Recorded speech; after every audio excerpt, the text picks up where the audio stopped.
Hey Brent, how impressed have you been this spring with Kaelin King, and what makes him a little different than some of the other true freshmen you've had over the years?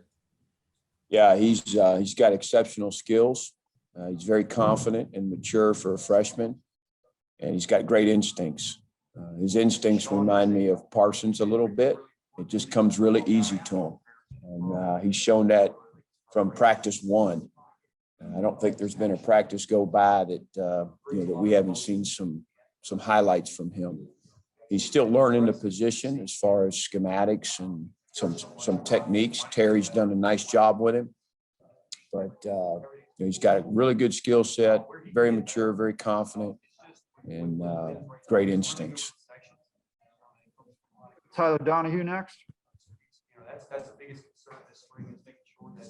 Hi, Brent. Good afternoon. Wanted to talk about those linebackers of yours, Curtis and Brent Smith, both in those new roles. How have you seen them progress at those positions through your first 12 practices? Yeah, I'm excited about the transition. I think Curtis brings some things to the Sam position that we didn't have. Athletically, very fluid, good space player. He was a wide receiver at times in high school. He's got great ball skills. Then Brandon, putting him in the boundary at Micah's spot. He's very long and physical. I just think those two guys are really owning those spots, and I think we're improved in both areas. Let's go to Will Pegler. Hey, Brent, how's it going? Good. Good. So James mentioned Johnny Dixon as a guy who's added a lot of depth for you guys at the defensive back position. Just wondering how you would assess his play so far over the course of spring ball through these 12 practices. Yeah, I think Dixon's a playmaker and really smooth transition. All three of the guys that we signed out of the portal from other places have been really nice additions defensively. Defensive tackle, defensive end, and with Dixon. So he's a mature guy. He's got good size and strength. He's a confident guy also.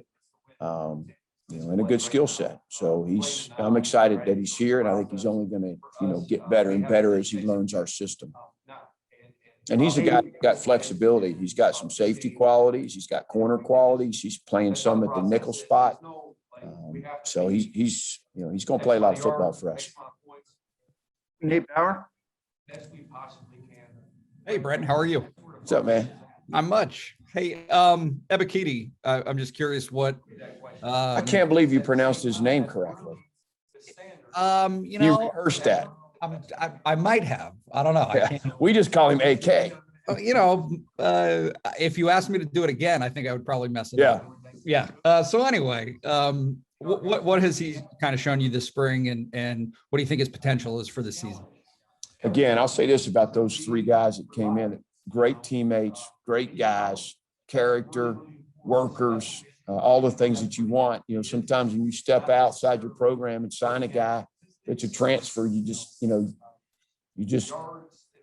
wonder, why didn't it work out? Why is he leaving? And all those things. And these three guys have been great additions. And AK is very athletic, great takeoff, great rush ability. He's got a lot of qualities. He's not as long as some of the guys we've had, but he's got a lot of those same qualities. He's got good athleticism. He can bend. He's got some, things that remind me of Shaka a little bit.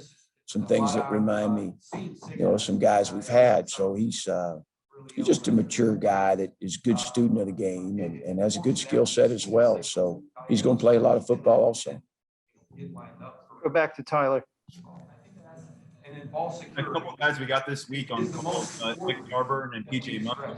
Can you kind of assess where they're at? And the added week for PJ, do you think that's going to make an impact for him in this defensive line?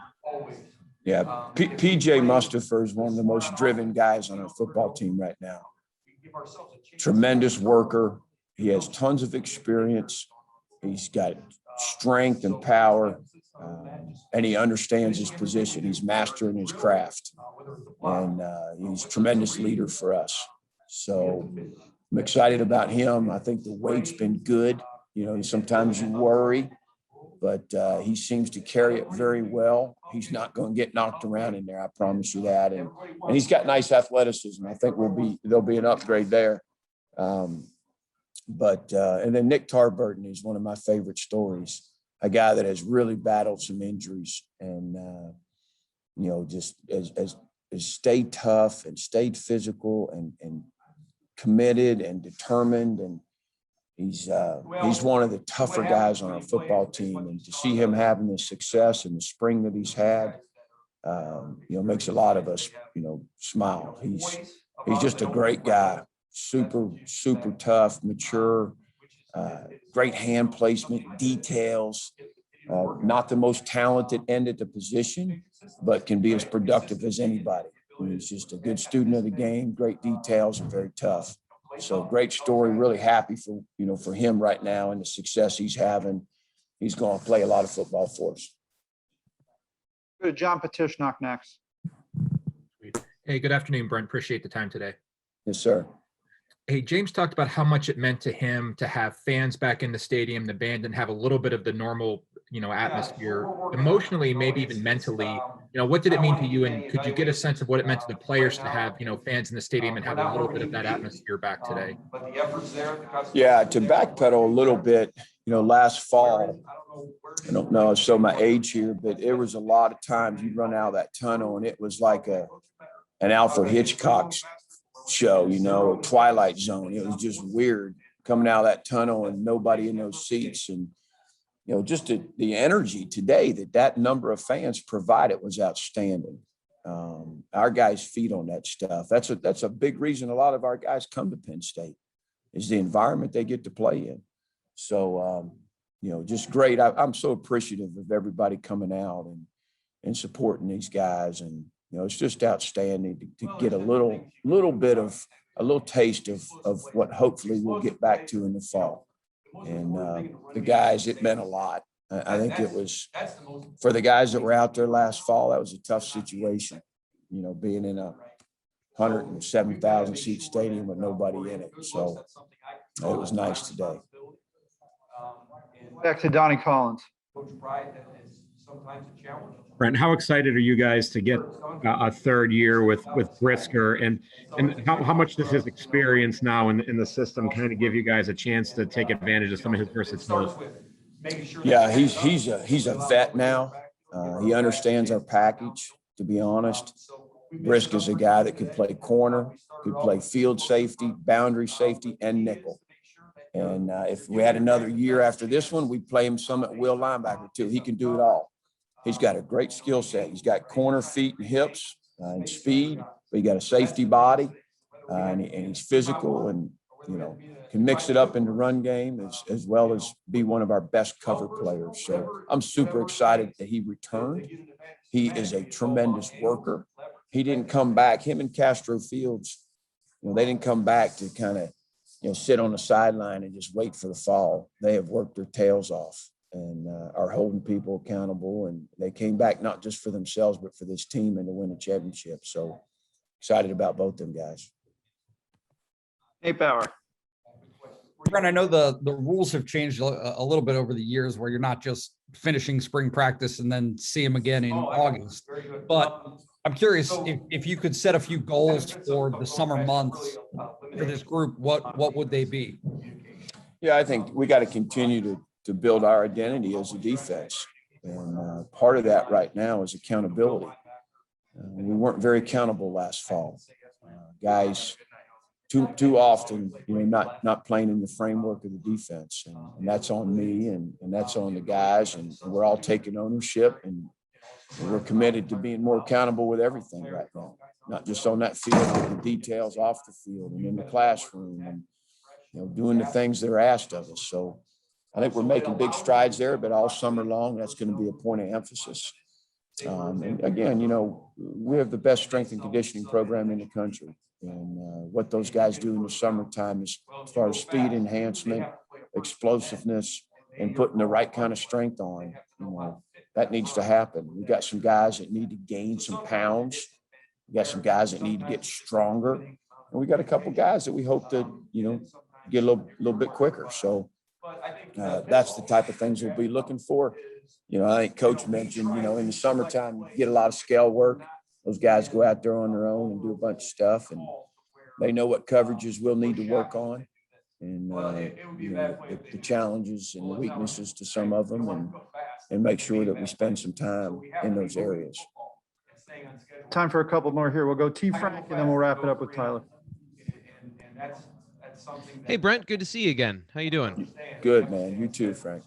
How important is PJ Mustafer and his progression this offseason? Because, you know, as far as what we talked about him earlier this week when we talked to him, the weight seems to have gone on and he seems to be playing, you know, at a position that he feels confident and comfortable in. How have you seen in this offseason, and how important is he to the defense going forward? Yeah, you know, you're only as strong as your strength in the middle. And I feel really confident with PJ, man, in the middle of our defense. He's the front line, man, and he runs the show up there, and he's got great respect from his teammates and his coaching staff. He's always been a tremendous worker. He's always had a lot of maturity, great family, and you know, to me, he is setting himself up for a very nice year. He's strong. He's got some athleticism. He's got some rush ability. And he's going to be relentless at 325 pounds. So, you know, he's a very important piece to what we're trying to do right now. Back to you, Tyler. Thanks. I would like to see the competition at safety, and if I call it a competition, obviously at the Mike linebacker position, can you kind of assess where things are? You've got some veterans in the mix, you've got some young players trying to make it language. Yeah. You know, I think right now at safety, I mean, between John Sutherland and Jair Brown, and you got Brisker back there, you got Tyler Rudolph, who I'm very excited about. He's got great skill set. Another guy with some corner qualities, but a safety body. You know, so I feel really good about, you know, what we're doing back there and the guys that we have. You know, you always look to hope that you got a nice two deep. You know, you want to have guys that you feel like if you put them out there, you can win with. And I think we got a chance to have 4 safeties we can win with, which is exciting to me. You know, there's been times we've only had 3, and to be honest, there's been a time when we only had 2, you know. So we feel that way, that we got a chance to have some solid depth at that spot. And the same thing at linebacker. You know, one of the things I've always done is train those guys at multiple spots. And, you know, you got a guy like Brandon Smith has played Sam and Will. Curtis Jacobs has played Sam and Will and has dabbled at Mike. You know, Jesse Lucetta is a Will and a Mike. You know, Charlie Catcher has played all 3. He's like B. Bell. He's played Sam, he's played Mike, and he's played Will, and he's going to continue to do that. So I feel good about the depth at linebacker and the competition there. So you know, we're excited. We got a couple packages that you wouldn't have seen out there today that we're messing with to get our best personnel on the field in the right places. All right. Thank you, Coach. Thanks, everyone. So, appreciate you guys.